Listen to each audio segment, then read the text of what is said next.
Welcome back. Our staff has turned over the presentation to the regular council meeting for October 23rd. There's agenda before you. Deputy Mayor.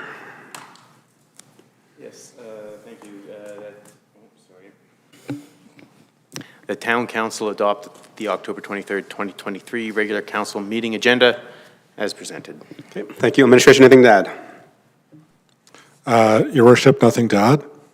Call the question. All in favor? That's carried. Moving on, number 3 of our agenda is the public input session. This is the time that we allow residents to address council on anything that's not on the current agenda. Administration, has anybody registered to speak? Through your worship, no one has registered. Okay. Thank you. Does anybody in the gallery like to speak to council on anything that's not on the current agenda? Okay. Seeing none, we'll move on to number 4, which is presentations and delegations. We have nothing scheduled tonight. Number 5 of our agenda is statutory public hearings, and nothing is scheduled tonight. Number 6, which is the adoption of the RCM of October 10th of 2023. Councillor Loynes. Town Council approved the October 10th, 2023 regular council meeting minutes as presented. Thank you. Members Council, you had opportunity to read the minutes. Any errors or omissions on those minutes? Didn't see any either, so I'll call the question. All in favor? That is carried. Moving on to number 7, which is council board and committee minutes.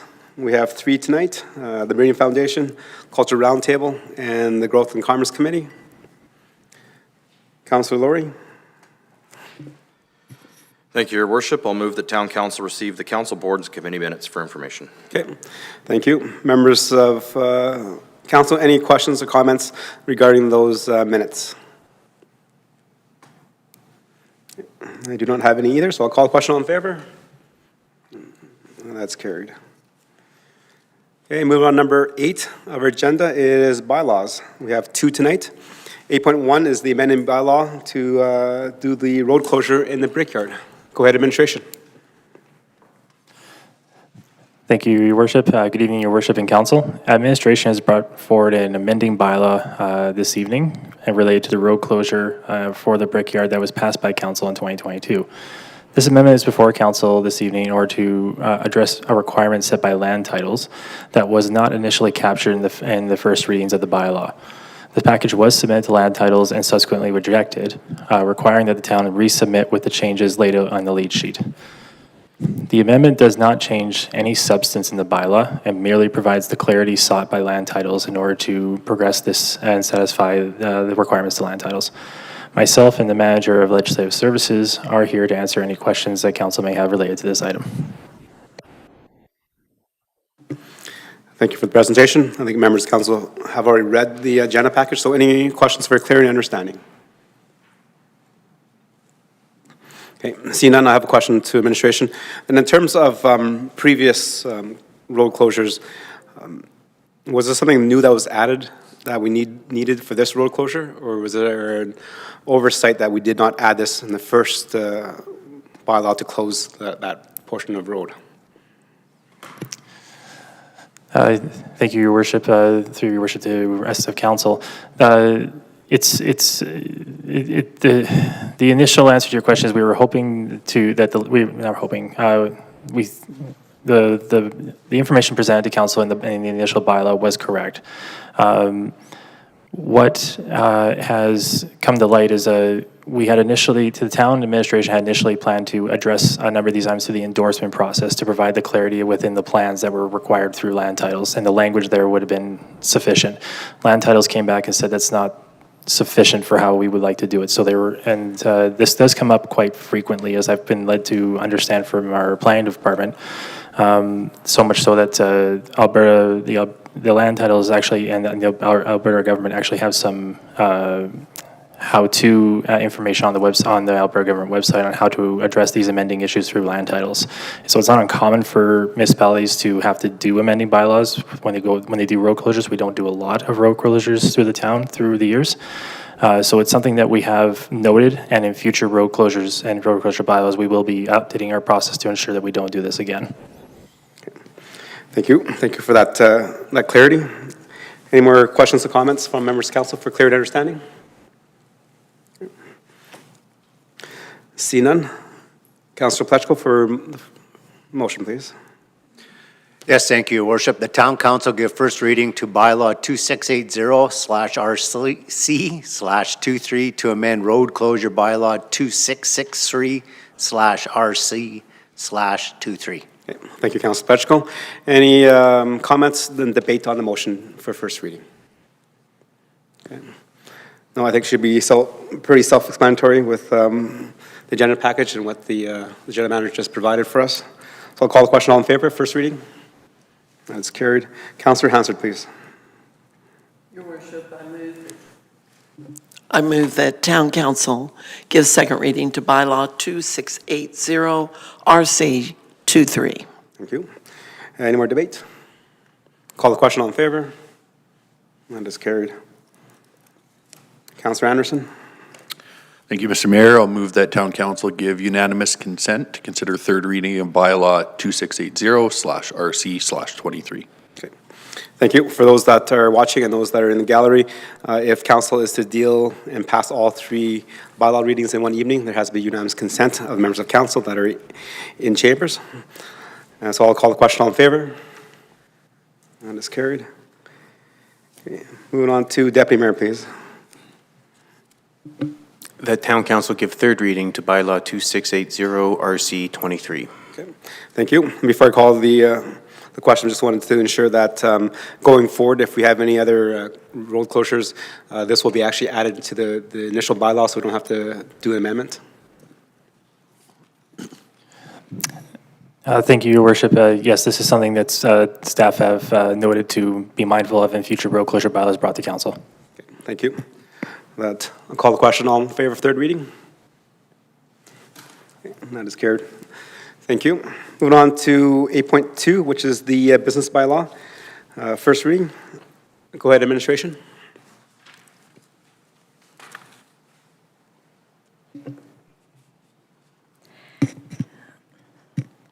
Good evening, Your Worship and members of council. Tonight I will be presenting details of the business license bylaw update. In the agenda, you have the proposed bylaw, the current bylaw, a copy of the presentation, the table of changes, and the proposed fees and charges. We are recommending that Town Council give first reading to business license bylaw 2679. The presentation tonight will focus on the background process and methodology used to review the bylaw and highlight the proposed changes. I will provide an overview of the proposed license types and proposed fees and introduce the revised intermunicipal business license arrangement with the City of Spruce Grove. Economic Development led the scheduled review and update of the business license bylaw. We engaged with all departments in the organization along with the City of Spruce Grove and the Greater Parkland Regional Chamber of Commerce. We have proposed changes to increase Stony Plain's business friendliness by streamlining process wherever possible. And we have proposed enhanced collaboration and alignment with Spruce Grove to support our efforts to reduce barriers and align fees for increased understanding and participation. The majority of the changes are proposed to increase clarity and understanding. Legislated format changes are proposed to gain clarity and confidence with regards to the enforceability of the bylaw. Administration has moved the mobile vendor conditions from the administrative policy to the bylaw as Schedule A. This resulted in the administrative policy not being required. The updated administrative procedure is in progress and will support the implementation of the bylaw. The Chamber conducted a business license survey in May of 2022.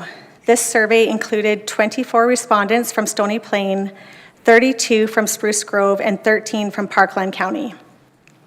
Administration from all three municipalities met with the Chamber administration to review and discuss results of the survey. In addition to the business license survey, feedback from businesses has been collected internally and is reflected in the proposed bylaw.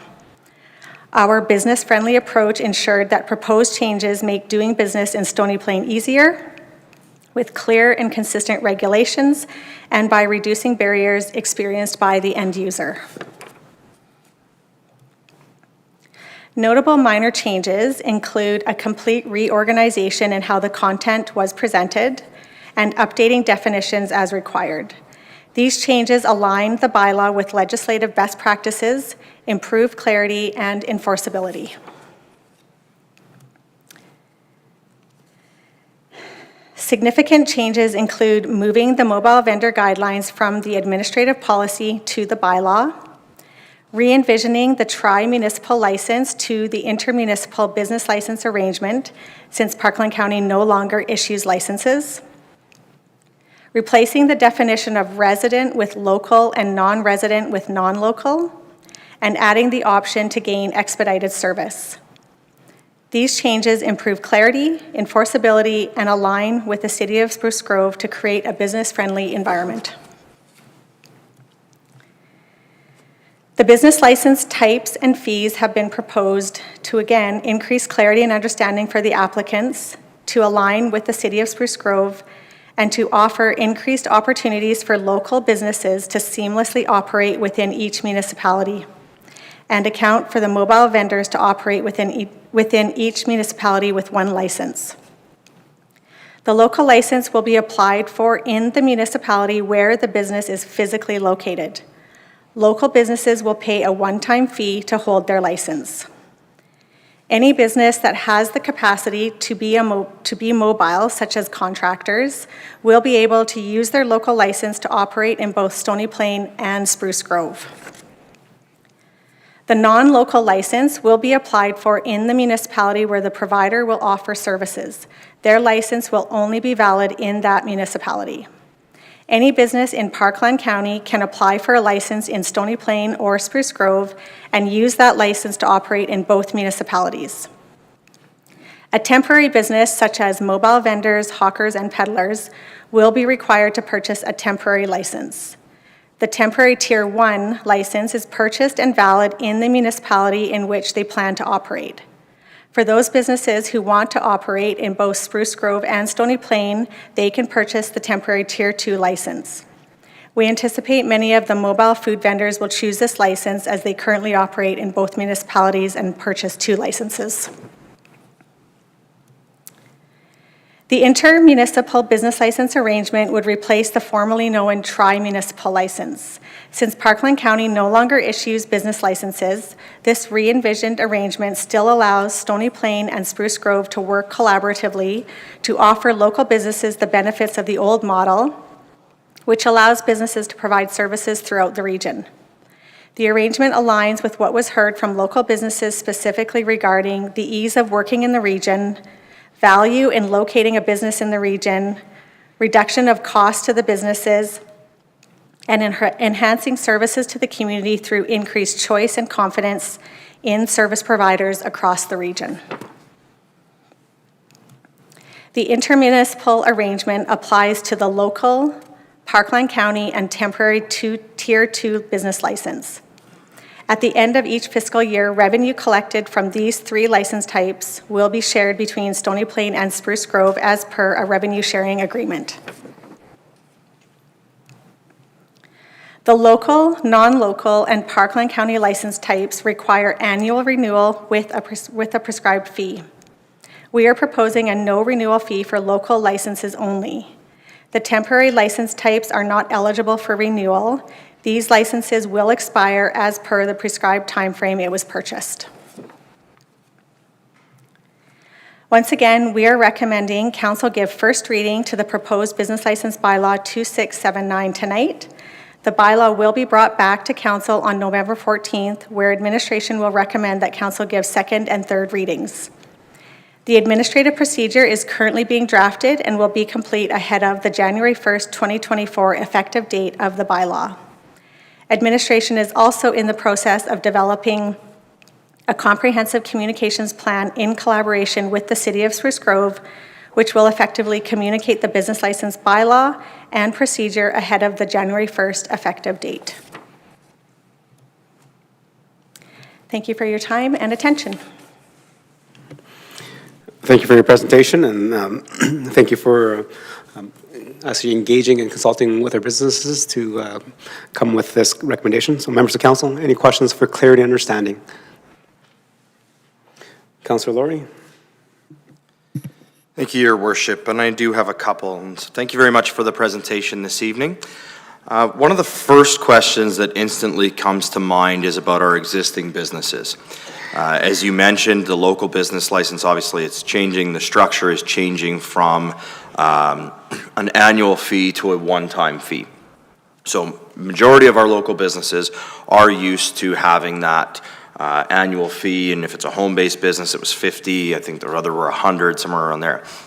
When they go to renew in 2024 on the implementation of the new bylaw, are they going to be treated as a renewal in where they will not be charged?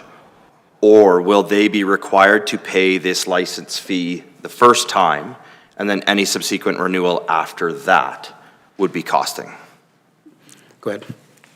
Thank you. Through your worship, to answer Councillor Roy's question, the existing businesses that are local will not have a renewal fee in 2024. Excellent, thank you very much. And if I may continue, Your Worship? Okay, go ahead. So thank you so much. Do you have a question in regards to our current structure and the structure that we're changing to? Our current structure has some special service businesses that were segmented out for various reasons. When council had some discussions of these before, some of the reasons revolved around different demographics that required additional enforcement or, often had issues like that. So some of these special service fees were as much as $1,500 per year. I'm just wondering if you can speak a little bit to the logic behind the removal of the special service businesses and if we anticipate any impacts from that. Okay. Thank you. Through your worship, to answer Councillor Roy's question, we did not have any evidence of distributing a special services license in the last 10 plus years. So we felt that there was no need at this time to have those license types. Okay, thank you. Go ahead. So thank you very much. And I'll be curious to see if we do see some changes, if this does make it through, if we do see some of these particular vendors look at opportunities in Stony Plain and how that may impact us. I think there are various reasons on that. The last question that I have is in regards to, as I mentioned, the home-based businesses. Our previous home-based business license was designed to help foster the economic development and the entrepreneurial spirit here in the town of Stony Plain, with knowing that we have many local artisans who are small businesses looking to supplement their income. That was a $50 one-time fee, a $50 fee per year. Going to the new one-time fee, that's $270, we're looking at the equivalent of what a business would have paid over 6 years for that same license. Is there any consideration, or was there any consideration in the development of this new business license bylaw in respect to retaining something in place for home-based business to make those startup costs a little bit more affordable? Through your worship, to answer Councillor Roy's question, we did discuss that in depth, and we are endeavoring to align with what Spruce Grove does with regards to local licenses. They don't technically concern themselves with some of the makers that are smaller artisan-like businesses in requiring them to hold a business license. Okay, and so just to add on to that then, does the administration decide if it's required for business license or not? So like who draws that line of yes, you need license and no, you don't? Through your worship, to answer your question, we really do lean on the land use bylaw with regards to how we manage the home-based businesses from that perspective. Okay, thank you. Councillor Laurie, that was 3. Councillor Hansford, go ahead. Thank you, Your Worship. I'd like to refer you to page 43, 19.1.0. I'm just curious if the appointment of a licensing administration and licensing officer will require new paid positions to the budget? And, or will this be additional duties put on people already on the payroll, but without compensation for that extra workload? Go ahead. Thank you. Through your worship, to answer Councillor Hansard's question, we already have licensing administrators and officers appointed in the current existing procedure. So this is work that's currently undertaken by members of our planning team and our CPO team. Okay, thank you. Your worship, if I may. Further to that, just so I'm clear and the public is clear, there will be extra workload, Mr. Mayor? No. So currently, it's already in the old bylaw. So it is, this bylaw then just allows us, the CEO, to designate that to somebody else, which is already in the current bylaw. So it's not additional work for another staff person. That work is already built into the previous bylaw. Okay, thank you. And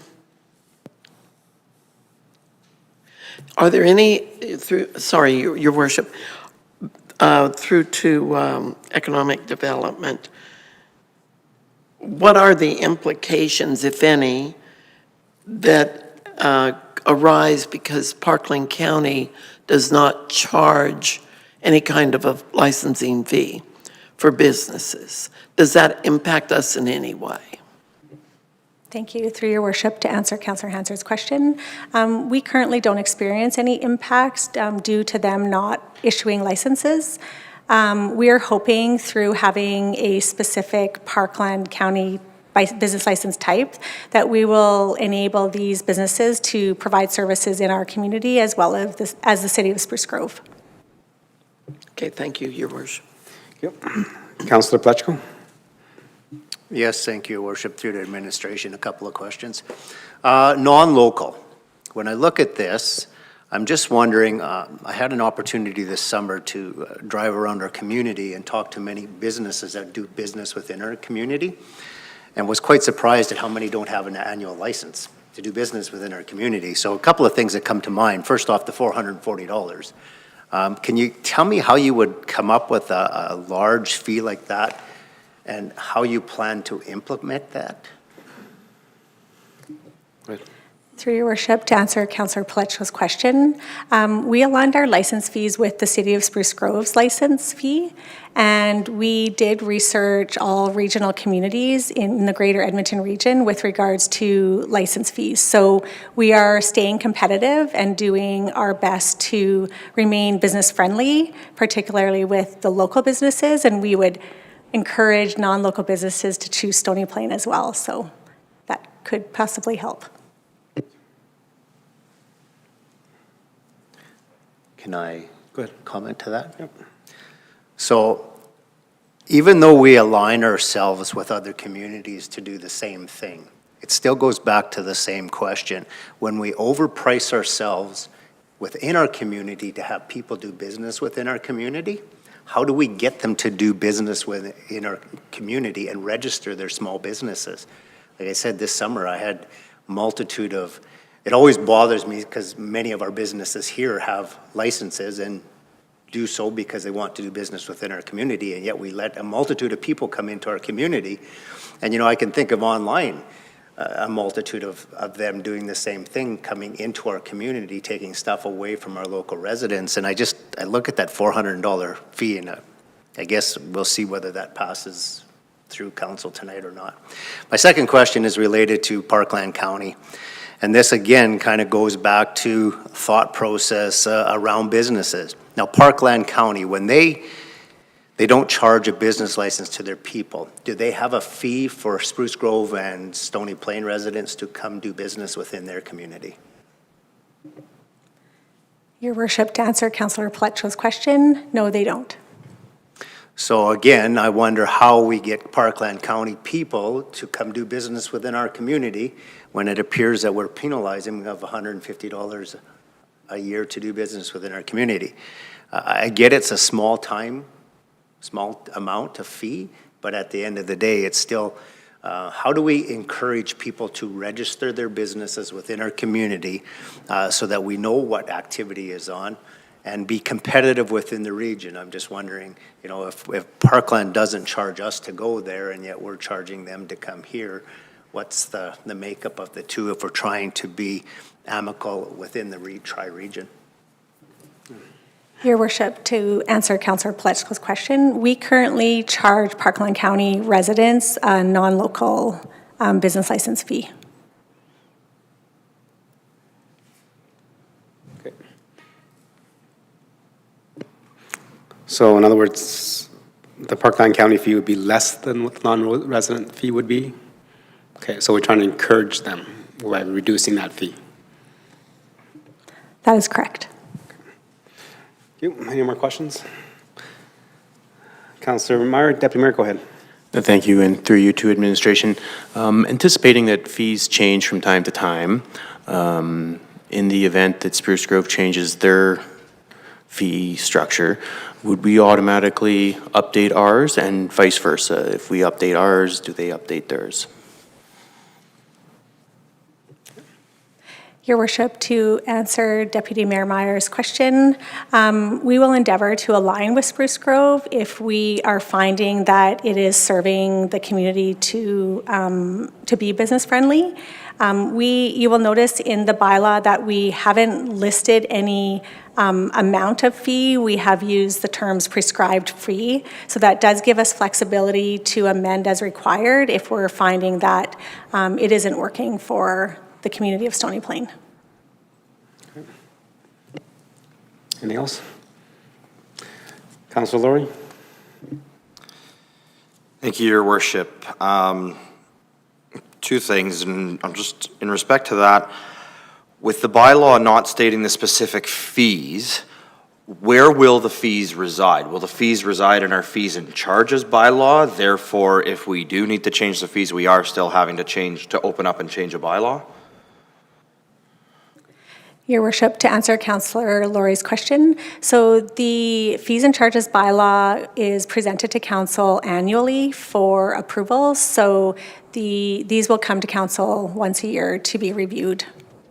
Okay, excellent, thank you. And then the first question that I had that I raised my hand for, just in regards, so Councillor Paleck's comments raised a little flag with me there. In regards to our annual business licenses, or in regards to our business license, what's the current annual revenue that the town of Stony Plain receives for business licenses? Do we know what last year's was, for example? Your Worship, to answer Councillor Laurie's question, it is around $140,000. Around $140,000. And again, just for clarity purposes, that was with all local businesses being required to pay a renewal fee on their license every single year. That is correct. Excellent, thank you very much. And I'm gracious for that clarity, because as I look at it, while we do talk about business friendliness and we talk about attracting business from other areas to come to our community, I think there's a point to be made too about recognizing and respecting the businesses that we have in the town of Stony Plain, and understanding that, you know, particularly businesses who have been here for a long time have paid a lot of money into their business licenses. And so if we can achieve the same amount of revenue or close to the same amount of revenue while providing the benefit to our local businesses of not having to have them pay an annual fee for their business license, I think it is fair and reasonable to have non-local businesses paying a little bit more in order to provide that benefit to the businesses that do choose Stony Plain, and help us attract those businesses that choose Stony Plain so that that's not something they have to worry about going forward. So appreciate all the clarity and information. Thank you very much. Any more questions for clarity and understanding? Okay, just a question regarding the Parkland license. We've mentioned that excuse me, the fees collected there will be shared between City of Spruce Grove and Town of Stony Plain on a 50-50 basis. Prior to this review, on the old bylaw, how were those fees handled before? Thank you, Your Worship. To answer your question, there was no revenue sharing between the municipalities.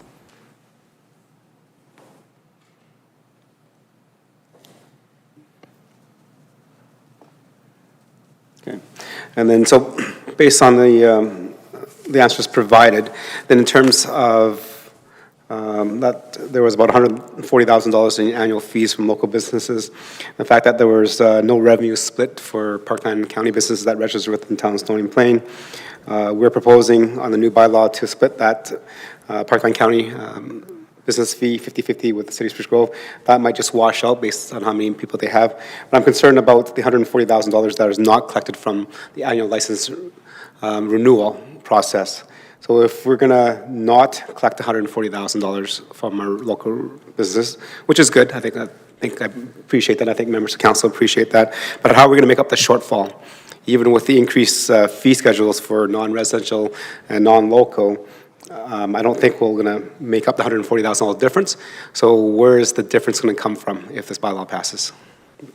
Thank you, Your Worship. To answer your question, we actually did some calculations, and we aren't projecting a significant impact to the fees, given that we are increasing the non-local, and we've added additional type fees for temporary Tier 1, temporary Tier 2. We don't anticipate a significant decrease in the annual collection of this revenue. Okay, and then actually, I have another question, because now you just raised it, because I had that marked down. In terms of the temporary license, many times members of council get questions and ask if people that are performing on the street corners or having a taper corn or walking sticks or Christmas trees, how do we know that they have a business license, and how do we enforce it? Because do we just go around and chase every business that pops up? Say, do you have a temporary license? If not, here's your fine. Thank you, Your Worship. To answer your question, yes, we do ensure that, the hawkers and peddlers or the temporary mobile vendors are having a license if they are operating in our community. And we feel we have offered them additional options to purchase the 1 month, 3 month, or 6 month license. Currently, it's either a day or an annual license. So we do feel like we've opened that up for them to purchase additional licenses. And we do enforcement based on complaints. And we also are checking, for example, as you mentioned, if individuals are on the street selling or a hawker and peddler, we do ask them to have their license with them and visible for us should we be looking to check that. Okay, thank you. Any more questions of clarity? Councillor Hansard? Thank you, Your Worship. I just want to ask through you to Economic Development Officer. It makes sense to me that we would have Spruce Grove and Stony Plain paying each other for a portion of the business fee. If a Spruce Grove resident takes a license out in Stony Plain in order to operate here, would they show a Spruce Grove card or something saying, I've paid Spruce Grove fees, and then we say you really don't owe any extra? I'll let that question be asked, and then I'll ask another. Go ahead. Your Worship, through you to answer Councillor Hansard's question, yes, we will be asking Spruce Grove residents to complete a form indicating their business information and showing proof of a Spruce Grove business license. Okay, thank you, if I may, Your Worship. Same for Stony Plain. Residents going to pay there, if they've already got a Stony Plain license, they won't be required. Do we pay a fee for our Stony Plain residents doing business in Spruce Grove then? Your Worship, to answer Councillor Hansard's question, no, Stony Plain residents will follow the same process. So they will complete a form, online form in Spruce Grove showing proof of their Stony Plain license, and they will not have to pay a fee. Okay, then the issue comes when Parkland County doesn't charge a fee for business license, but Parkland County residents pay a fee here, we're paying back Parkland County a portion of that money because they're Parkland County residents? Your Worship, through you to answer Councillor Hansard's question, no, we aren't sharing any revenue with Parkland County. Spruce Grove and Stony Plain will share revenue on any Parkland County issued licenses. Okay, thank you very much. Okay. All right, any more questions for clarity and understanding? Okay, before I call the question, I just want to make sure that I'm crystal clear on understanding this, because I think Councilor Lowry asked a question earlier. So This goes, if this passes first reading, it goes to a public hearing. I think it's November 14th, it's coming back, or second and third reading. Then I heard that the current businesses in Stony Plain that have a valid 2023 license will just have to renew for 2024 and not have to pay the business license for 2024. Is that correct? Through your worship, to answer your question, that is correct. Okay. That's good. Your worship, just quick comment there. I heard you mention a public hearing. There is not a public hearing scheduled for this, just to be clear. Right, thank you. Yeah, just noticed that it was just second and third reading. Okay. Councilor Pletchko, you had your hand up? State it for the public. So just for clarity, thank you. Our current businesses for 2024 and going forward will no longer have to pay any fees. Just a new business will have to pay the $270, and then the year after, they will have no renewal for that business, correct? Through your worship, to answer Councillor Pletchko's question, yes, existing businesses that are active in the community, so local businesses, will have a no renewal fee as long as they renew within the allotted timeframes. So the bylaw writes, if they do not renew and complete the, yes, we are still an active business in your community within the timeframe that we've noted, then they will have to apply for a new license. But otherwise, it'll be a $0 renewal fee. Thank you. That's good. Any other questions? Councilor Loynes, go ahead. Thank you, Your Worship. And just for clarification, when it comes to businesses, it has to be, if the business changes, so say they're a massage place today, but next year they decide to just sell lotions and potions and everything else, they would have to re-license, correct? Yes, through your worship, to answer Councillor Loynes' question, yes, if a new business is changing use, they have to go through the new business license renew or process, application process. That's good. Any other questions for clarity and understanding? Okay. Well, before, I think administration mentioned allotted time frame, but there was no date set for that. So is allotted time frame 31 days, 60 days, 90 days before they have to, local businesses that does not renew their license in time? Is that so that we have a little better understanding of that, what allotted time frame is? Your worship, to answer your question, on section 9.30, it states any local business operating the town without a valid business license as of January 31st of a given year will be deemed inactive. Okay, good. And then, so with that then, is that similar to the city of Spruce Grove, their 31 days as well? Your worship, to answer your question, that's correct. Okay. Okay, and then follow-up question on that, because I know as a local business and many local businesses around here, we're generally busy doing a lot of things. Will there be an email notice through our business license saying that they have to renew, or is it up to the business owners to remember to do that? Personally, I know I have forgotten to pay my business license until February, and 1 year it was March because I got so busy, and I've done the same thing with when I had my dog. I got busy and I didn't renew my dog license till February as well. So is there going to be a notification for that? Because I don't want to punish, local businesses because they're usually doing every part of the job that they forgot. Thank you. Through your worship, to answer your question, yes, currently administration sends out renewals in November and December to active local businesses, reminding them of the renewal period. And so we will continue to do that for the local businesses. Okay, thank you. See no more hands up.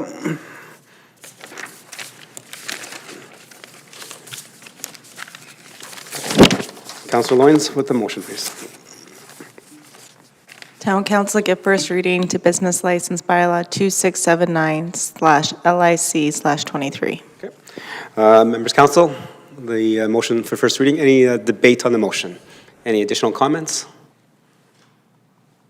Okay, Councillor Laurie? Thank you, Your Worship. I'm hoping we can get a little bit more information come second reading, just again going through it with a little bit more of a fine-tooth comb. Page 41, Section 13 speaks specifically to home-based businesses, and the question was asked earlier about the home-based businesses and if they would be subject to the fee and how do we encourage home-based business. There was a little bit of information shared about, how we would classify a home-based business as a business, and using the land use bylaw for that.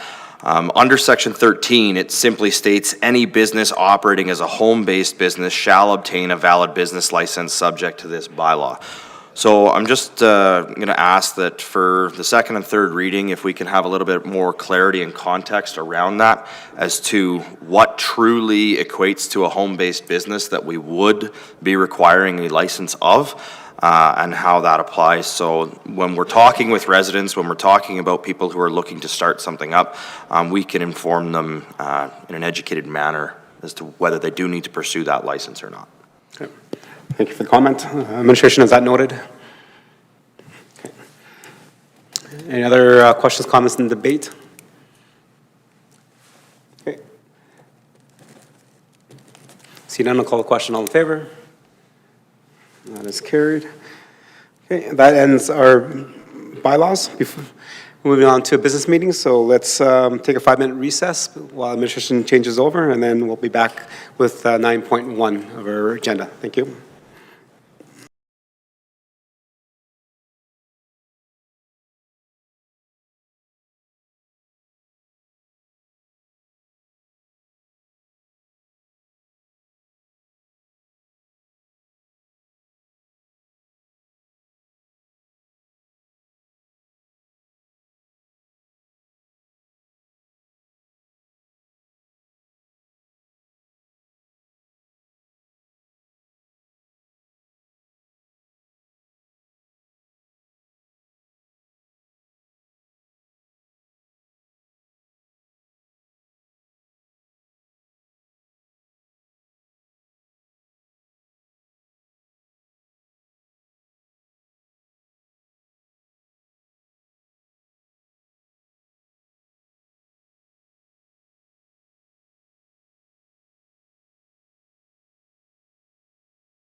All right, welcome back, members of council. Administration was in the gallery. Back with our agenda number 9, which is business items. First up is 9.1, the art in the public places policy. Go ahead, administration. Good evening, Your Worship, members of council, and fellow administration. The town of Stony Plain has a long history of embracing and supporting the development and protection of arts, culture, and heritage in the community. The mural program was one of the first in Alberta and continues to be one of the most active. In 2015, council approved the public art policy to support and fund new public art beyond the traditional murals. This evening, I will be introducing a revised and renamed draft of that policy. Before getting into the specifics of the policy revisions, I'd like to provide a brief reminder of the significance and key definitions related to public art. Public art plays a pivotal role in shaping the culture of the community. It isn't just about aesthetics, it's a powerful driver of social connections and economic growth. The arts can attract new residents and tourists and stimulate local businesses, boosting our economic and tourism sectors. Public art creates a memorable and enriching experience, adds to the charm and character of the town, and makes it a more vibrant and engaging place. It enhances the quality of life for residents and leaves a lasting impression on visitors. The town's investment in public art reflects an unwavering dedication to cultural enrichment. It's a visible demonstration of the commitment to fostering a dynamic and thriving community and a testament to the municipality's support for artistic expression and creative diversity.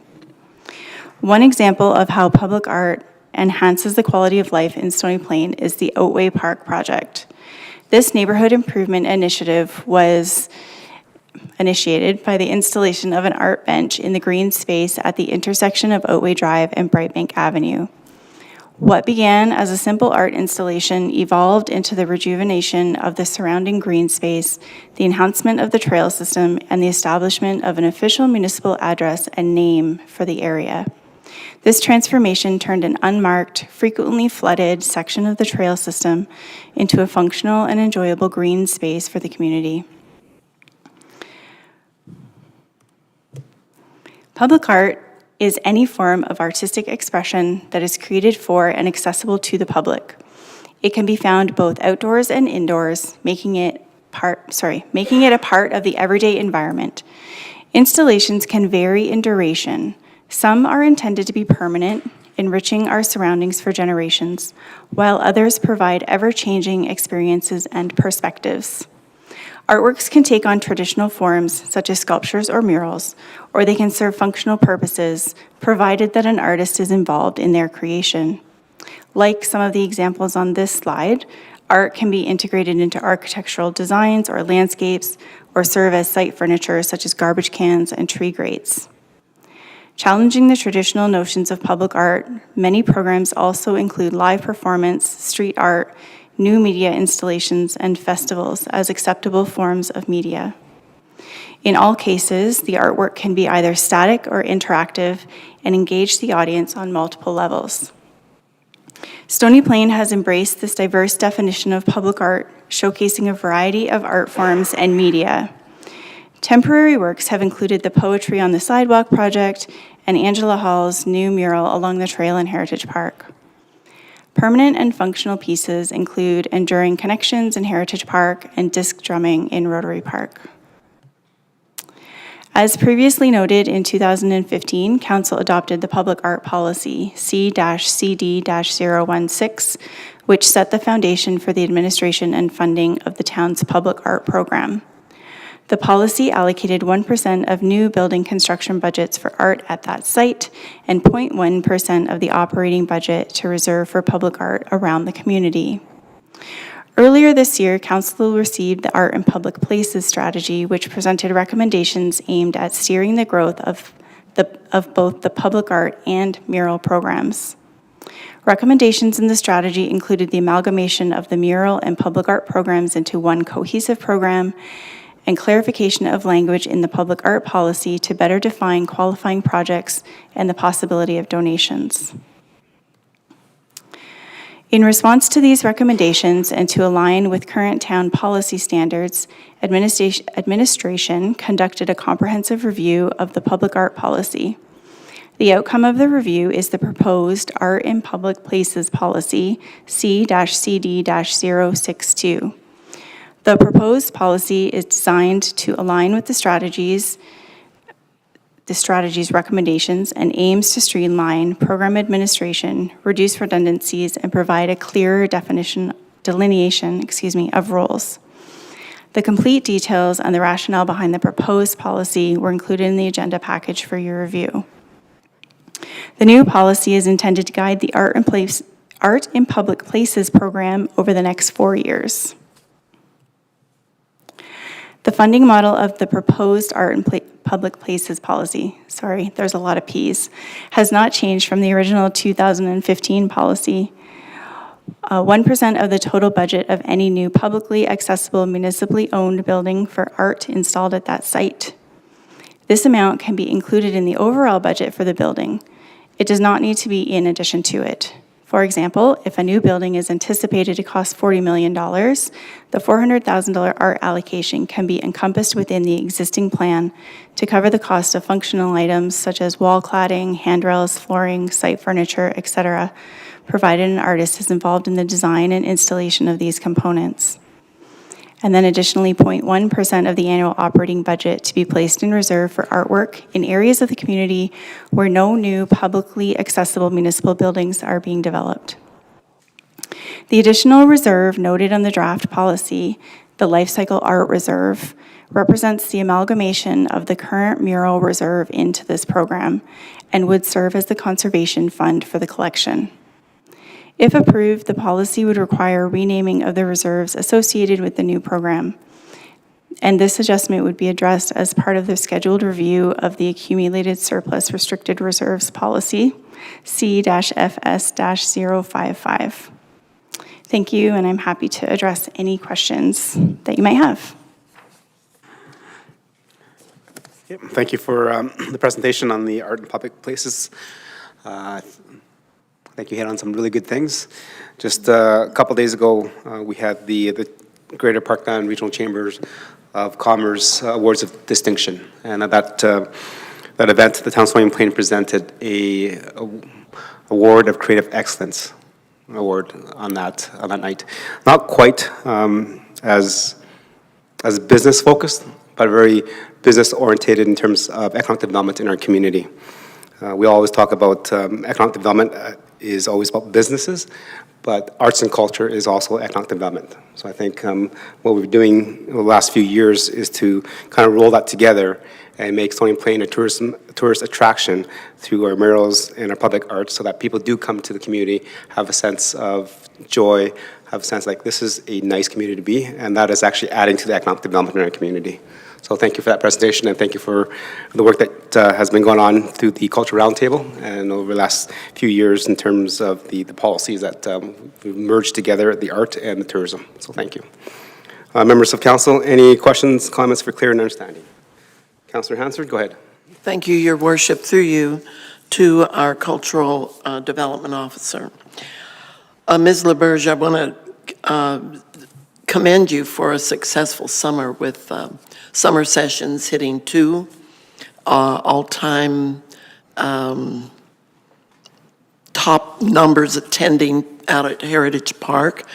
Yeah, I have to say that the summer sessions are my favorite thing, I think. There's many things in Stony that can be your favorite, but I absolutely try not to miss those. There are so many things that have taken place in Stony Plain, particularly since your arrival, that have taken us in new directions and taught us how to appreciate culture. We've always been a culture-loving community, but you showed us new ways. And so I want to commend you for that. And the other thing that I think is important is I don't think we can have economic development without an appreciation and a support for cultural development. People may come to do business in Stony Plain or bring their businesses here to do business, but we have to ask, what makes people stay. And I think it's really important that we do what we do with our cultural development so that they will want to stay and be proud of our community. In the overall scheme of things, as I read through this, it does not appear that this speaks to anything new, but by raising, making sure we've got the funds there from various ways, does this help us to meet new goals, new objectives for the proliferation of art in our community, in your opinion? Through your worship, to answer Councillor Hanser's question, I believe it does. I mean, with the reserves in place and the 1% of proposed construction budgets allocated to public art, it gives us it gives us access to funding that we wouldn't have, would it have to go through corporate planning on an annual basis. Okay, thank you. Thank you. And also, the town's already benefited from those two policies on the 1% capital projects and also the 0.01% of yearly operating.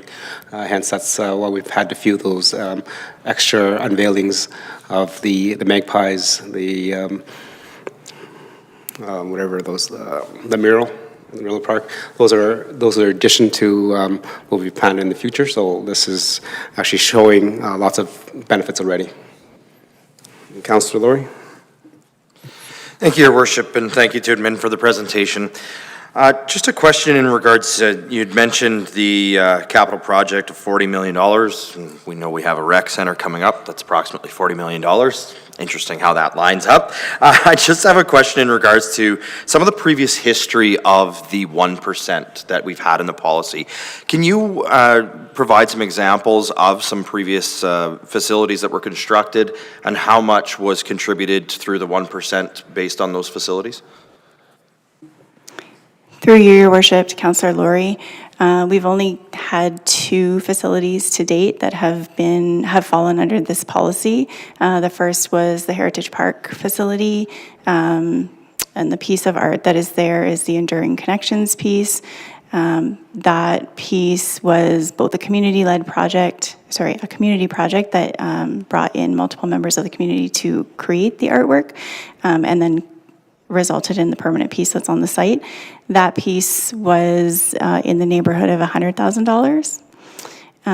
The second project that's on the books currently is the library, and the public art allocation for that project was about $60,000. We have spent a portion of that on the mural that is currently on the building, and there is a project on the books to be completed. Excellent, thank you. And so then further to that, again, as we talk about these facilities, you made some interesting comments about the integration of the art and what could be considered art in the facility. I'm still looking though at our largest prior at $100,000, and we're looking at a project where we're potentially looking at 4 times that amount.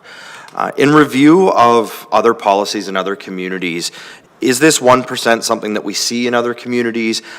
Is there a cap that's put in at any point in time? And I guess maybe if you could expand a little bit more on that, what can be considered art and how that can be integrated into that building? Through you, Your Worship, Councillor Laurie. So in the past, the projects have been considered in addition to the budget. So, for example, at Heritage Park, we built the art in addition to the construction budget. What I was alluding to trying to explain in my presentation was that it doesn't have to be that way. So, for example, if we're considering the rec center, which the $400,000 could be part of the $40 million budget. So it would remove $400,000 from the full budget. So we could utilize those funds to undertake pieces of the project that are already planned, as long as we include an artist in the creation and installation of those pieces. So for example, on the site of the rec center, there will be exterior furnishings such as benches, garbage cans, landscaping, wall cladding, et cetera, that could be considered public art as long as during the design phase and the budgeting process, both an artist is consulted and involved in that process. Does that answer? Sorry, I believe there was a second part. I'm not sure if I answered both. Thank you. The other part was just in regards to the consistency of this policy amongst other municipalities. And if correct. there are any caps, but I definitely can forego that. I think the explanation that you've provided provides a very flexible option in compared to what we're looking, because, yeah, the facility is a public facility, and there are features of that facility that I think, as you alluded to in the Oatway Park, where you can take something that might be considered average and ordinary and actually make it into art and make it a little bit more appealing, or make it more interactive, or make it more meaningful. So appreciate the context on that. Thank you. Okay. Thank you, Councilor Laurie. Any other questions for clear understanding? Councilor Anderson, go ahead. Thank you, Mr. Mayor. Just looking at page 97, it looks like, so just kind of the front matter, the lead sheet to the Art and Public Places presentation this evening, specific under funding, so 5.1, just noting a couple of things, reference here, transfers to the Art and Public Places Reserve, and then operational transfers annually to a life cycle art reserve. But when I jump over to our corporate plan, I don't actually see either of those currently established. So are we, through this policy, establishing a couple of new sort of reserve pots, or are we renaming the public art one that already exists based on this new policy? Just looking for some clarity there. Go ahead. Through your worship to Councillor Anderson, the second is correct. We are renaming, the intention is to rename the existing public art reserve to the Art and Public Places Reserve, just to align the language. And then the second one that you're referencing, the Life Cycle Art Reserve, that is currently the Mural Reserve, which is already through the corporate planning process, has funding attached to it for preservation of the murals. We would just be transitioning that to preservation of the entire collection. Okay, perfect. Thank you for that. And then just finally looking at 5.1 again, B and C, so allocating an amount equal to 0.1% of our annual operating budget to the Art and Public Places Reserve, and then C, allocating operational transfers annually through the process for the life cycle art. Just for clarity, that would be in addition to the 0.1% already being allocated. We're not taking some of that 0.1 and putting it into a reserve for life cycle of that art. Is that correct? That is correct. Okay, anything else? Councilor Meyer, Deputy Mayor, go ahead. Thank you, Your Worship. And my fellow councillor just raised a question in regards to the life cycle funding. Just through you to administration, is that sufficient? Is that fund sufficient to upkeep all our public art pieces? Through your worship to Deputy Mayor Meyer, excuse me. Currently, the amount that is in that reserve has been enough to maintain the collection. We utilize a portion of it on an annual basis, as I mentioned, to maintain the murals. We haven't been dipping into the principal, I guess, if you will, of that reserve. We have been using primarily the amount that gets put in it on an annual basis. So there is approximately $60,000-ish in that reserve. So. Thank you. Anything else? Yes, sorry. And just for clarity, the change that is being made before that took care of murals exclusively, and now it's going to take care of all. So again, same question basically. With that change, this fund is sufficient? Go ahead. Through your worship to Councillor Meyer, in my opinion, yes. Thank you. Councilor Loynes? Thank you, Your Worship. Just out of curiosity, where in the policy does it state what happens to the public art once it becomes decommissioned? Whether it be the drums over at Rotary Park or mural, like I know we talked about murals before and how we're trying to save them, but everything else. Through your worship to Councillor Loynes, it isn't stated in the policy how things are de-accessioned. That would be procedural in nature. Currently, it's based on annual life cycle review. So the pieces are reviewed on an annual basis to see if they are structurally safe and sound. And de-accessioning is, or maintenance is based on that review. Okay, thank you. Any other questions for clear and understanding? See none, thank you for the presentation. I do look forward to seeing more public art in places when we do our second and third and fourth, I guess, public projects. So, Councillor Laurie for the motion, please. Thank you, Your Worship. I'll move that Town Council approve the Art in Public Places Policy C-CD-062 and repeal Public Art Policy C/CD/016. Okay, thank you. Any questions, comments, and debate on the motion? Thank you. Just one question of clarity for myself. I think our community has done well in the mural program, which has started in the 80s to bring tourism to the town of Stony Plain. I think Councillor Meyer asked that question, but I just wanted to be reaffirmed that our murals program will not suffer any loss of service or anything like that in the future. To answer your question, Your Worship, it will not. If anything, this will allow us to increase access to public art and in the community, including the murals. Okay, thank you. See no more hands up. I'll call the question. All in favor? Yeah, and that's carried. Okay, moving on to 9.2, policy development on policy. Yes, it's policy on policy. Go ahead, administration. Thank you. Through your worship to council, before you is the cyclical review of the policy development policy. This policy establishes the framework and guidelines for the development, review, approval, and repeal of town policies.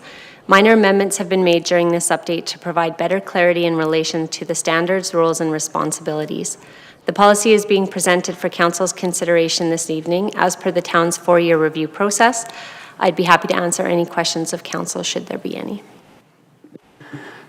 Okay, thank you for the opening comments. Members of council, there was a red line version and a cleaned up lineup version, so if you have any questions for clarity and understanding, please raise your hand and I'll direct it to administration.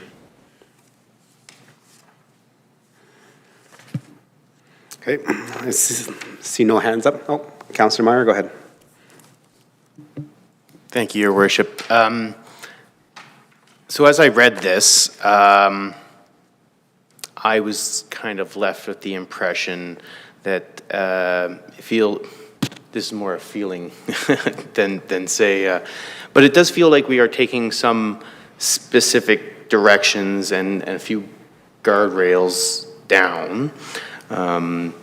So with that thought, I look at the 5.43, and I mean, a lot is taken out there, and it's replaced with sort of one line. I'm wondering if administration can maybe alleviate my perception that we are, I mean, in its stated goal, we're clarifying roles and responsibilities. But like I say, in my reading of it, it seems like we're taking a lot out. I'm curious if administration can just explain to me how that's going to clarify roles and responsibilities. Thank you. Through your worship to Councillor Meyer. So when we did the review of this policy, we recognized that a lot of the items in this policy are actually procedural in nature. They're the step-by-step how to do the policy for administration, which is not the intent of a council policy. Council policies are more for direction, high-level strategic process delivery. So all we did is remove those, and those will be in our procedural portion of what the step-by-step is for our department. So as you'll note, under the legislative services roles and responsibilities, that department is responsible to administer and manage the program. All of those steps out of 5.43 will now be in our procedure on how to do that. Thank you. I'll think about that. Okay. Yes, thank you. I think the clearest way for me when I was reading this is the difference between what our role is and what administration's role is. So our role is the overall policy and the governance of it, and the operations, which don't need to be listed of how it should be done.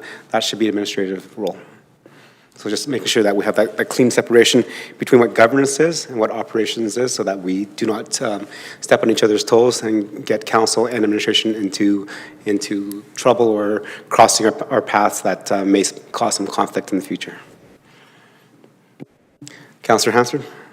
Thank you, Your Worship. Given what you've just said, I'd like to just maybe get a little further clarification. I've always been under the impression that council has one employee only. That is our CAO, our town manager.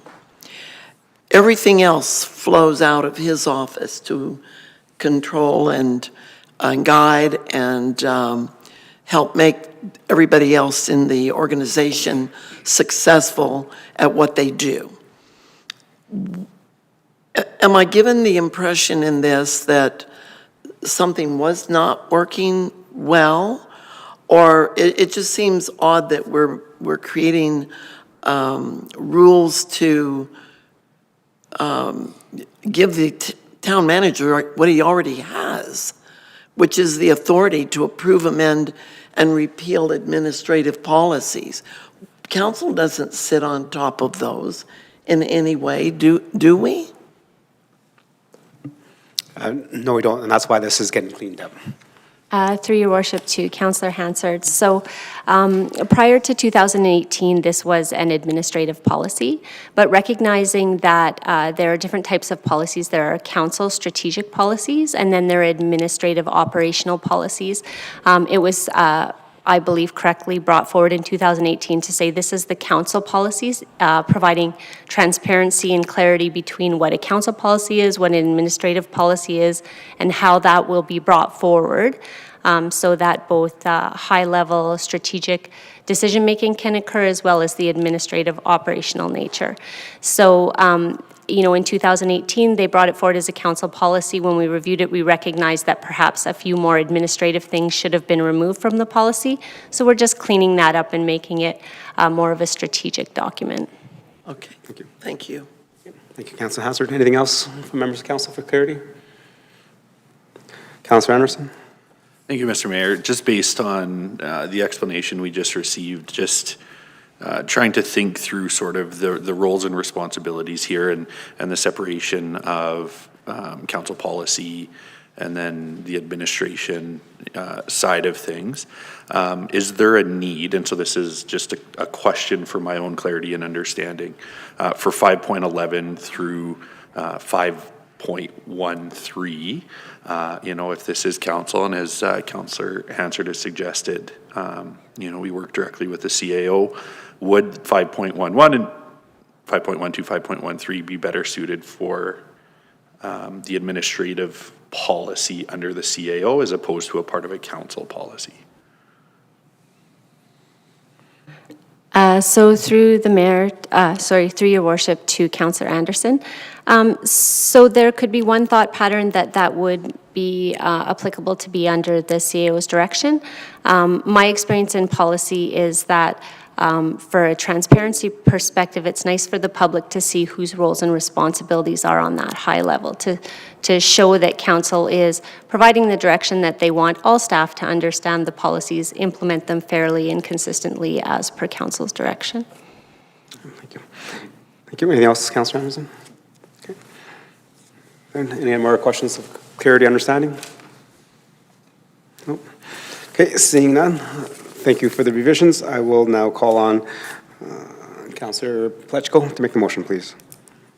Yes, thank you, Your Worship. The Town Council, one, approve the policy development policy C-LS-061, and two, repeal policy development policy C-LS-032.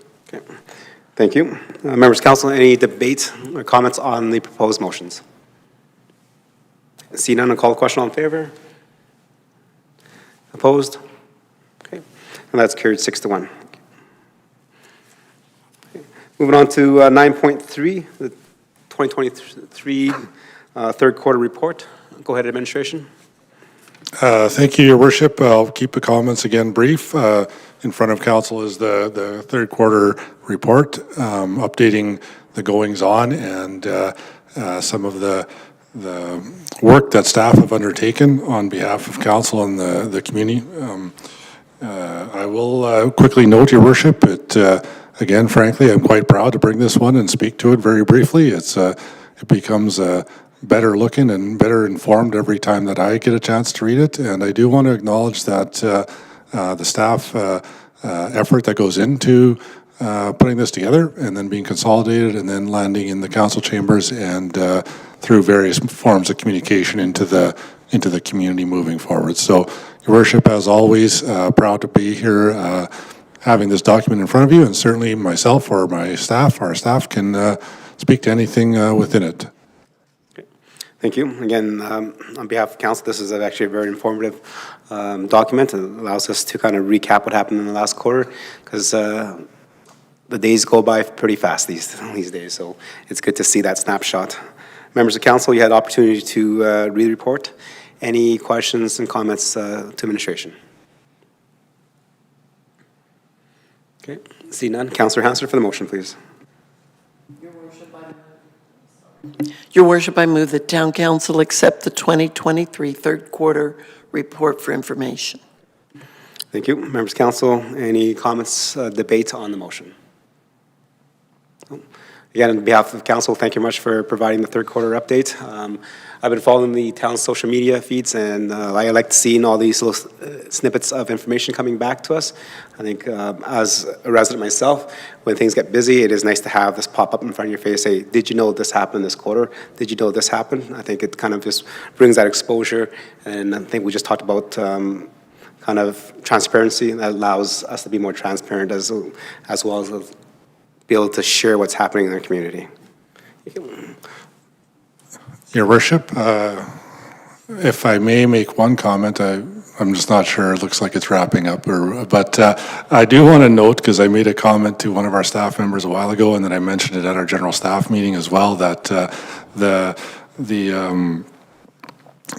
summer sessions that Councillor Hansard was alluding to earlier, I want to note that within the report, it does indicate that we had about 43 dogs attending as well through the course, and I like the fact that we're now tracking our friends on the four-legged side as well.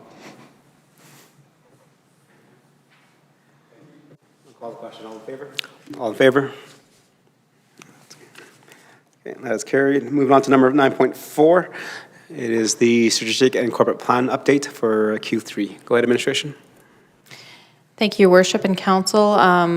Following the operational Q3 report, this evening we also have for Council's review and consideration the strategic and corporate plan report for the third quarter as well, just providing status and progress on actions and outcomes that relate to those noted in the strategic plan that's been provided and updated by Council that was passed in March of this year. So happy to answer any questions along with the administrative team with regards to any of the items that Council would like to ask about. Thank you, Your Worship.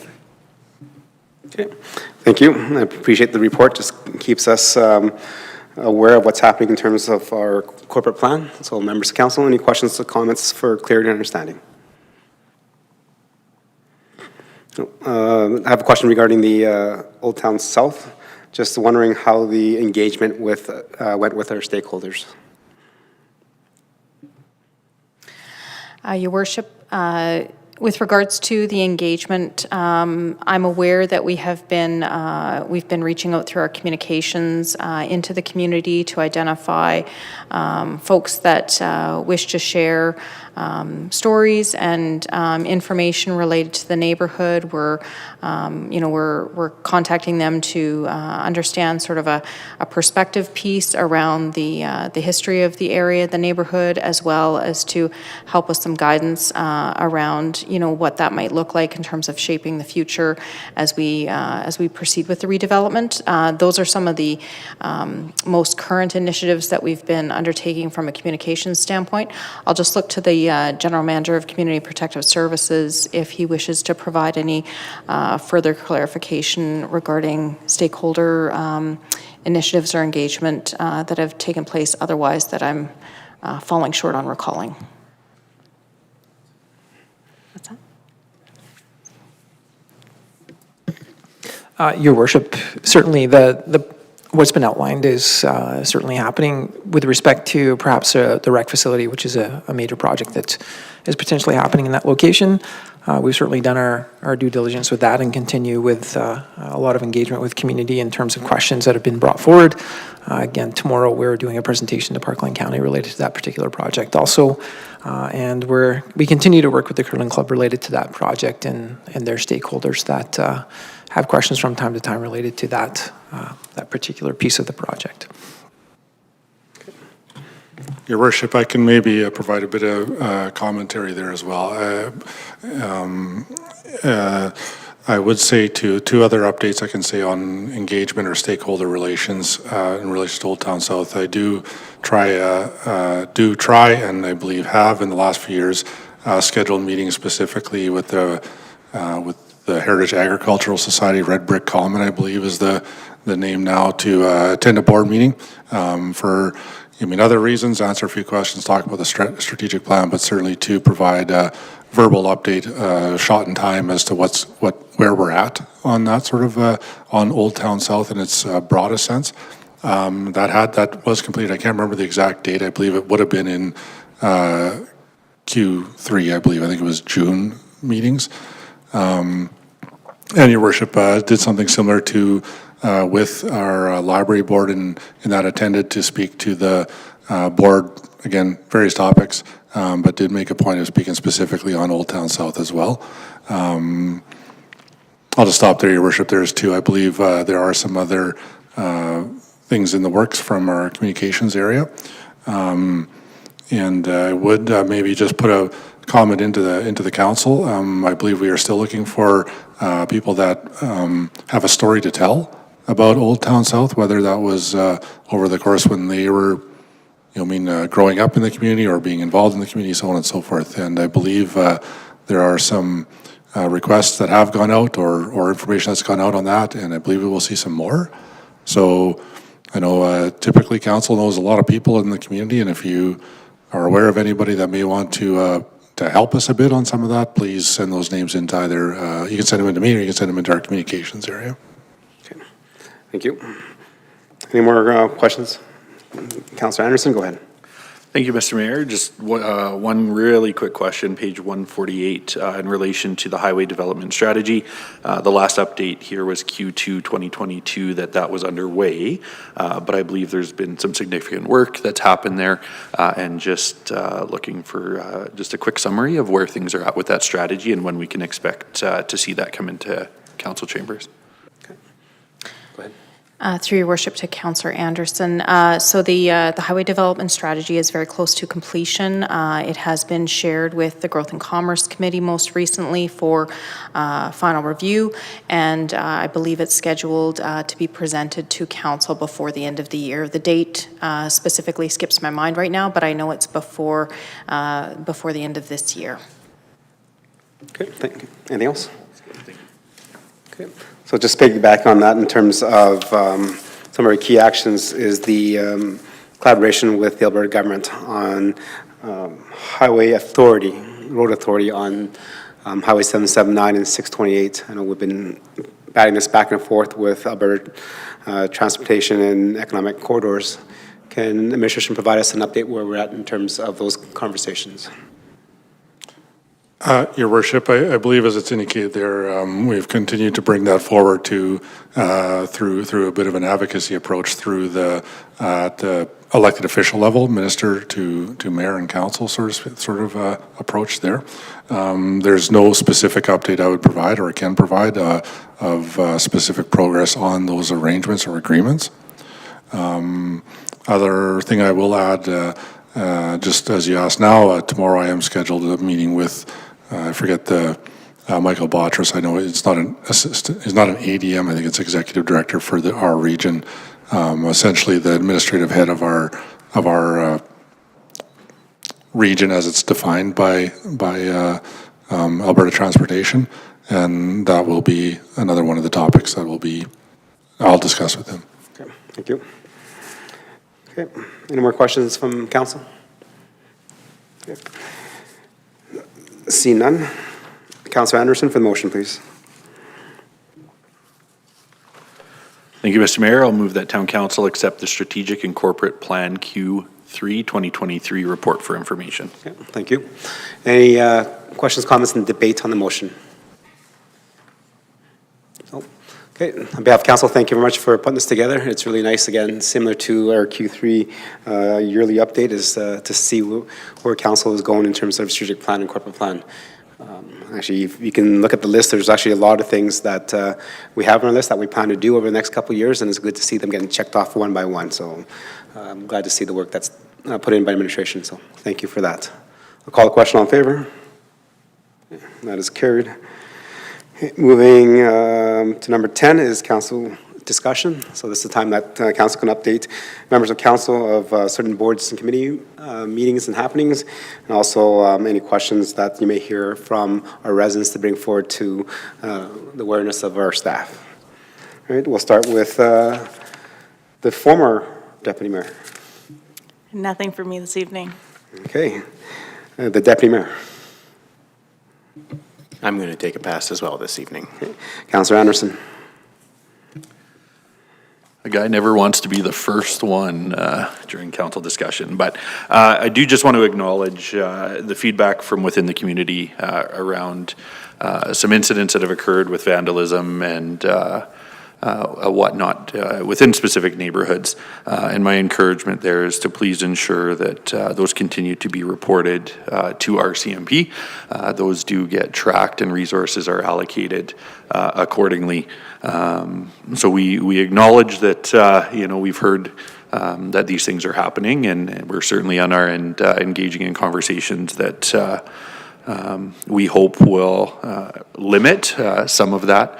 When Inspector McGilvery was in Chambers here a couple weeks ago, he referenced a Youth Justice Committee meeting that was going to occur soon after, and had the privilege of being able to sit in and be a fly on the wall for that. And I'm excited about the vision that they have and the direction that they have moving forward about ways that they can engage youth who may find themselves caught up in some of these behaviors. So certainly I think some good work on the horizon that we're going to see in the coming months. So. Thank you for the update. Appreciate that, and definitely with the Youth Justice Committee. I think sometimes it just needs a little bit of help up, and then we can actually get everybody going in the proper direction. Thank you. Councillor Hansard. Thank you, Your Worship. I want to thank you, Your Worship, for the invitation that you made possible for council to attend the Mid-Sized City Mayor's Caucus last week. You let us step into your world. You guys have a lot of fun. I was privileged to be there and meet some of your colleagues on the mayor level of municipal government.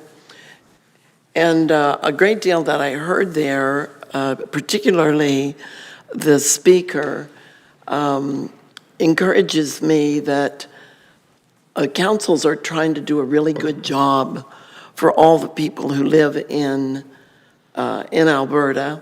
And I saw an awful lot of good-hearted people involved in government because they really want to make their communities better and they really want to serve. And that was a privilege to witness. The other thing that I wanted to bring up is speaking to the numerous contexts that where people reached out to me regarding the activities that are going on. West Era was mentioned, but I know they're not the only community that's been affected by vandalism.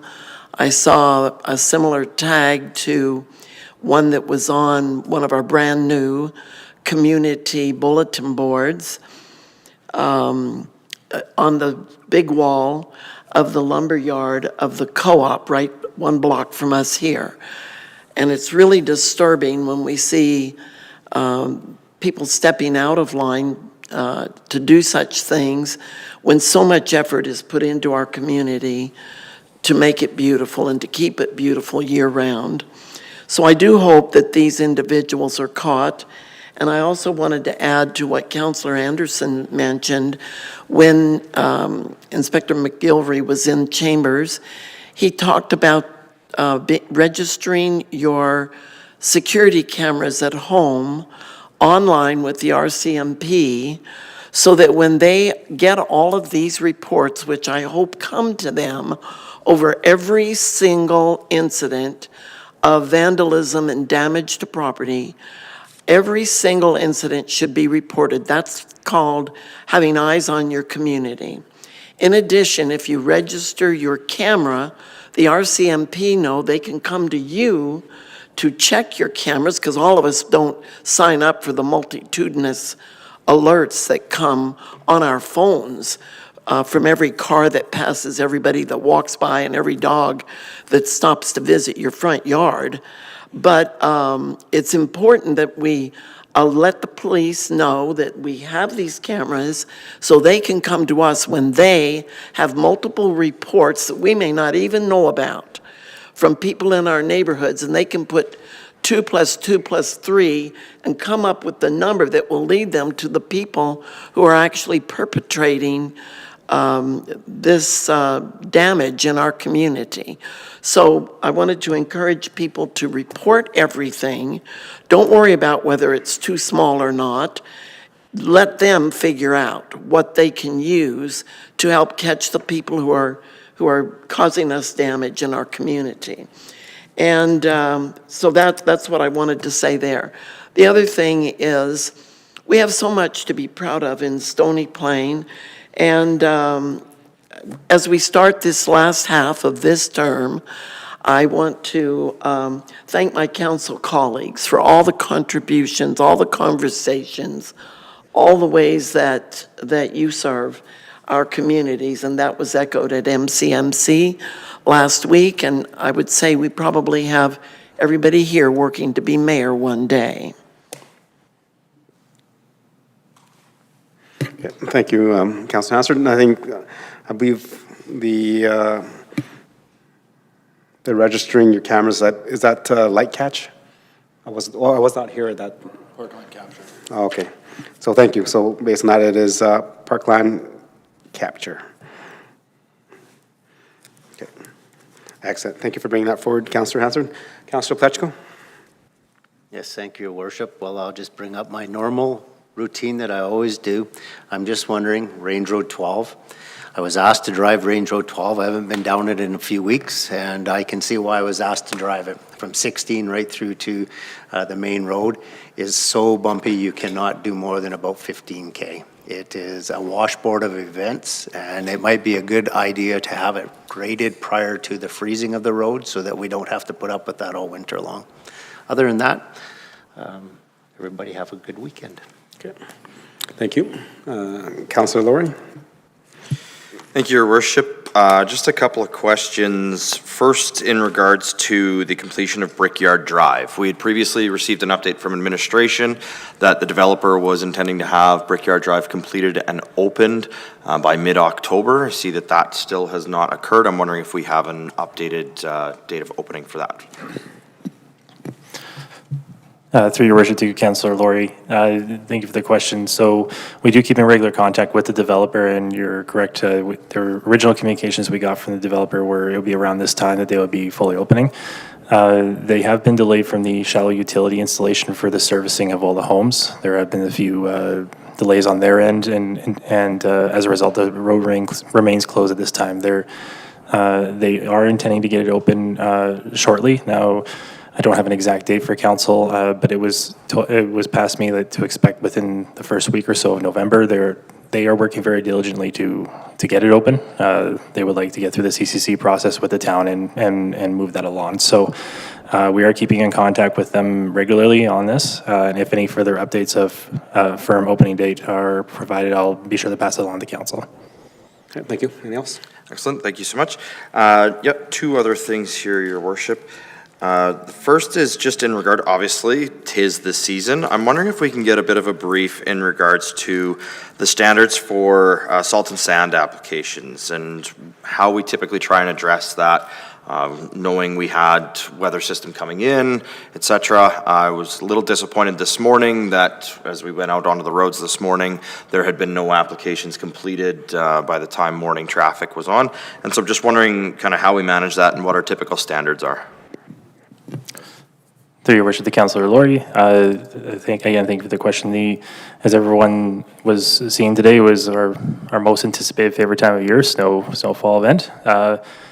We did have our sanding trucks out at 8 a.m. this morning. They were out in full force with the full roads crew doing what they do best. So they were taking care of things around the town. They're also continuing into their normal winter operations. We had everything, all the sand and salt ordered ahead of time before before today. Generally speaking, there is for the first snowfall event and generally over the course of the term, there isn't an early start per se. Now there are times when the crews when they anticipate larger snowfall events, they may reorganize and talk with the supervisors about when and how they will start. But generally, it's going to be a normal 7 to 5 o'clock hours, generally speaking. So the crews are mindful of the impacts that the snow can have on the community, and they do work within their teams to see how they can best provide that service to the town.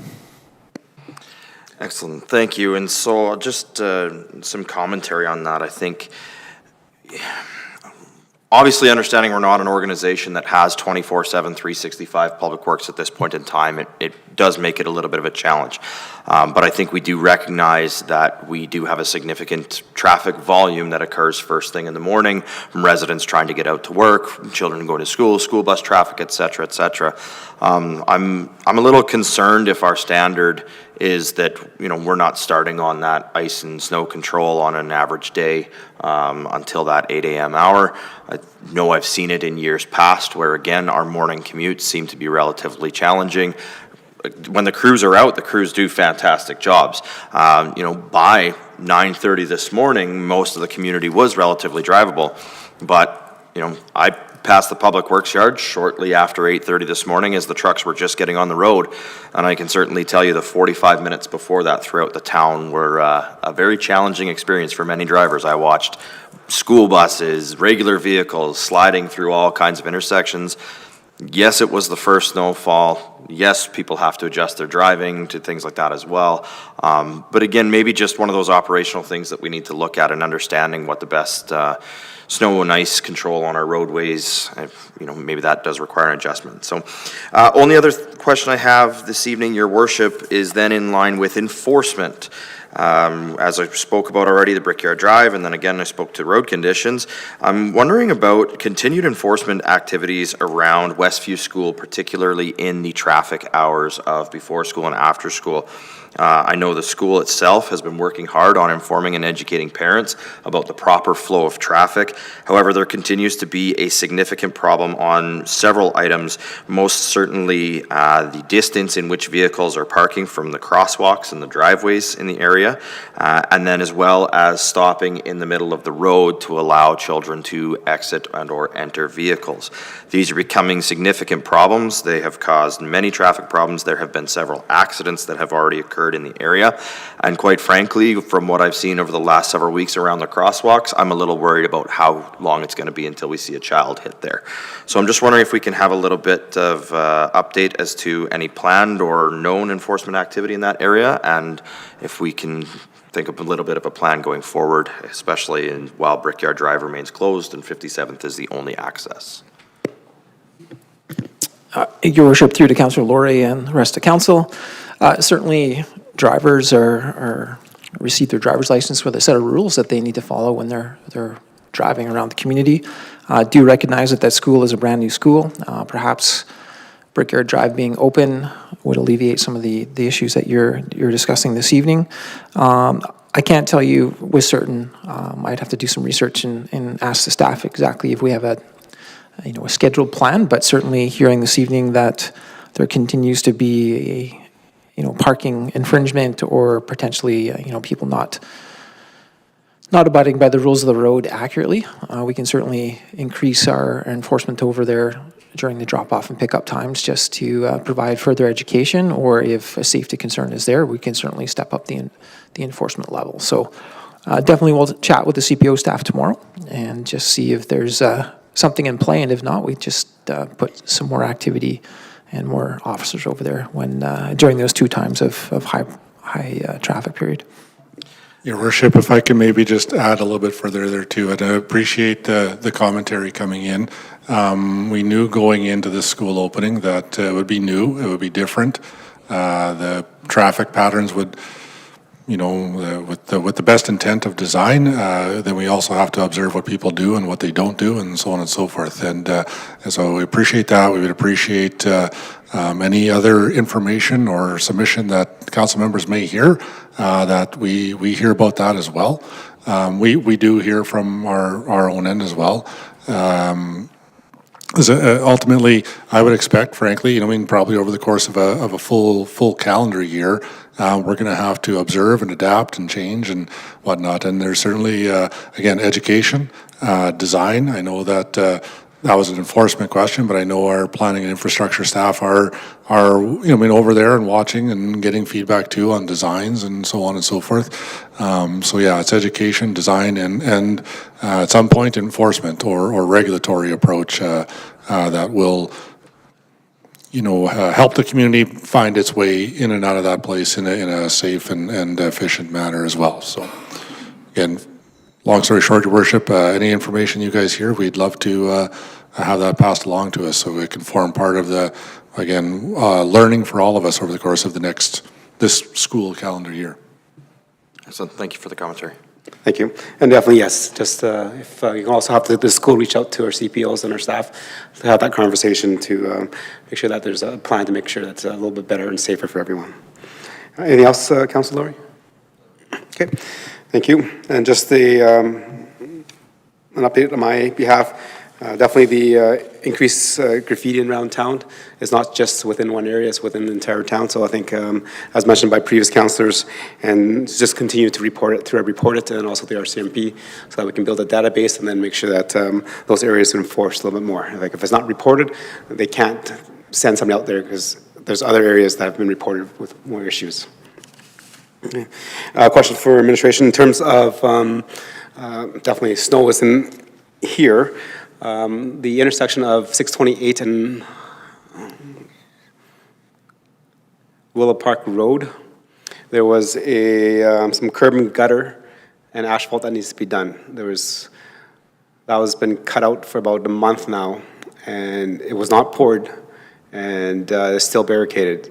So can administration provide some input on that later? Thank you, Your Worship. I'm not familiar directly with that one. I'll have to reach out to staff and get an answer to you in email and see what the status is with that one. Okay. Thank you. And in terms of what's happening in the next week or so before our next meeting, appreciate Councillor Pleshko and Councillor Meyer attending the Indigenous Ceremonial Sweat with Knowledge Keeper Philip Campion. I think I mentioned earlier through our organization meeting, we're continuing to build those relationships, and that's another step for us as members of council and the community to engage and just to hear and to learn more about our Indigenous neighbors so that we can actually work together and path to prosperity together. Also today, you notice it's a little bit different. Usually on a Monday before November, we usually have the Canadian Legion come in and give us poppies. Based on some timing issues, usually they pin us and ask us not to wear it until the Friday. So they've asked us not to wear it at all until that Friday. So if you're free, please stop by the Legion on Friday around 2 o'clock, and then they will give us our poppies at that time. As well, November 1st, coming up, is an opportunity for the Mid-Size City Mayor's Caucus to kind of have a Alberta Legislature Day. So after session, we've rented, as the caucus rented the room on the second floor of the Queen Elizabeth II building to network and to meet with all the MLAs in our region. And I was allowed to invite couple people, and my deputy mayor and my previous deputy mayor will be attending on our behalf to network with the MLAs and just to make sure that the mid-sized city voice gets heard, and also building those relationships with our regional partners as well. Also, November 2nd is the EMRB's Housing Symposium. It is now currently sold out, so if you had not registered, sorry, you were not able to attend.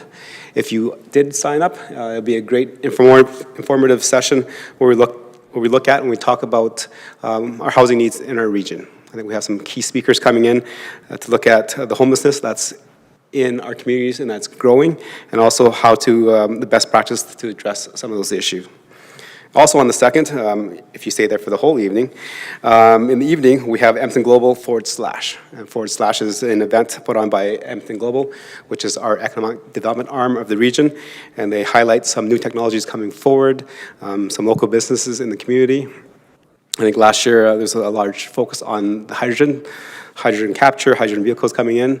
I look forward to this year to see what kind of new technology will be coming up for us, because I think we need to be ahead of the game in that and figure out where we're going as a community and a society. So maybe that our residents and our business can participate in that kind of wave and then new next technology that will help our communities grow and prosper. Yeah. And I think that's it. With that, thank you very much, administration, for providing the packages, and members of council for reading them and bringing your conversations and questions to the table. With that, we're adjourned. Thank you.